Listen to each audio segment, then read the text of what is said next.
Halo, selamat sore teman-teman. Apa kabar sore hari ini? Weekend kali ini semoga teman-teman bisa mengisi dengan liburan bersama keluarga ya. Amin. Dan teman-teman, sebagaimana janji saya beberapa hari lalu ketika saya buat video tentang protes PSSI kepada AFC atas ulah wasit yang memimpin timnas U23 Indonesia ketika berhadapan dengan Qatar kala itu, di mana kita merasa dirugikan oleh beberapa keputusan wasit yang akhirnya PSSI mengambil langkah untuk melakukan protes. Nah, hari ini sudah ada informasi jawabannya. Sebenarnya dari kemarin ya, kemarin sore atau malam itu saya sudah dapat info, namun baru sempat hari ini saya bikin videonya. Semoga teman-teman yang belum tahu informasinya bisa tahu bahwa protes kita kepada wasit Nasrullah Kabirov dari Tajikistan bersama dengan wasit VAR. Wasit VAR ini kita tahu dari negara ASEAN juga, namanya Sivakom Udom, ini dari Thailand. Itu mereka berdua ini membuat berapa keputusan kontroversial. Jadi kita saksikan di pertandingan pertama kemarin ketika timnas U23 kita berhadapan dengan Qatar, itu Ivar Jenner sebenarnya melompat untuk menghindari benturan dengan pemain Qatar dan hanya tipis, kakinya hanya senggol tubuhnya, mungkin bagian kaki kalau tidak salah kemarin itu ya, dari pemain Qatar, tapi dianggap itu sebuah pelanggaran. Dan memang kemarin itu sandiwara yang dimainkan oleh pemain Qatar juga cukup bagus ya, sandiwara dalam tanda petik ya, drama-drama di pertandingan itu kita melihat dengan jelas sekali bagaimana mereka ketika kena benturan sedikit pura-pura jatuh kesakitan, dan itu yang berhasil membuat dua wasit, yaitu wasit utama yang memimpin pertandingan dan wasit VAR, nah itu terkecoh, akhirnya memberikan hukuman kepada dua pemain kita. Kalau dihitung-hitung kemarin banyak sekali, termasuk penalti kemarin ya, yang itu masih bisa diperdebatkan juga ketika Rizky Ridho dianggap melanggar pemain depan Qatar di kotak penalti kita, akhirnya kita dapat hukuman penalti. Itu satu hal, kita boleh terimalah. Nah, tapi soal Ivar Jenner itu yang kemudian diprotes oleh PSSI lewat Pak Erick Thohir dan Pak Henry Irawan.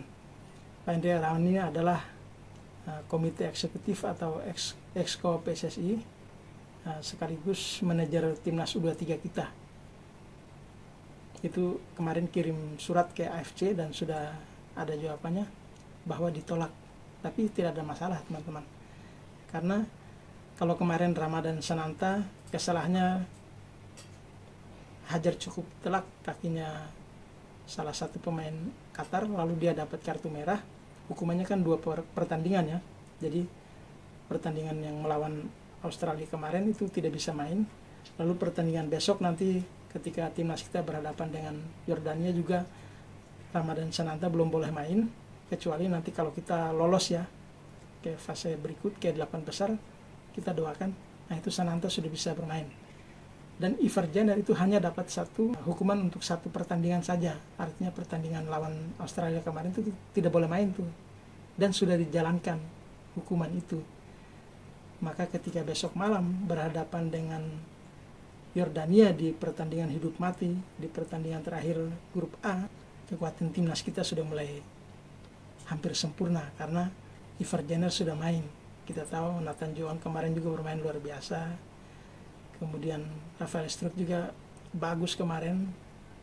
Pergerakan dia di kotak penalti juga cukup merepotkan pemain Australia ya. Baru di awal-awal bab pertama itu sudah penetrasinya untuk masuk di pertahanan Australia itu luar biasa bagus tuh, dan melesakkan satu tendangan, sayang masih melebar kemarin.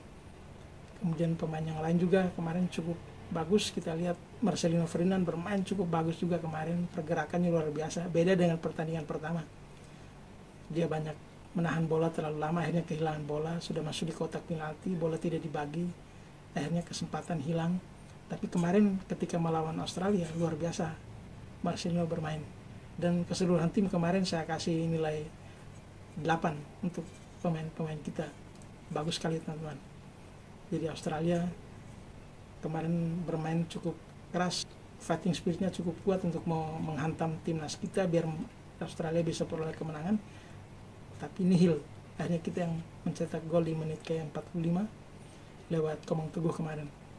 Jadi teman-teman, saya ingatkan lagi, besok malam jam 22.30 waktu Indonesia Barat di RCTI disiarkan live teman-teman, hari Minggu besok ya, 21 April 2024. Teman-teman wajib nonton, wajib kita dukung timnas kita.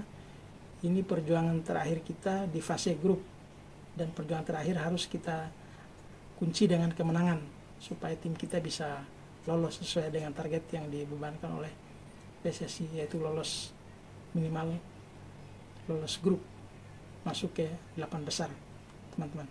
Demikian informasi dari saya kali ini. Terima kasih sudah mampir menonton video saya dan selamat sore.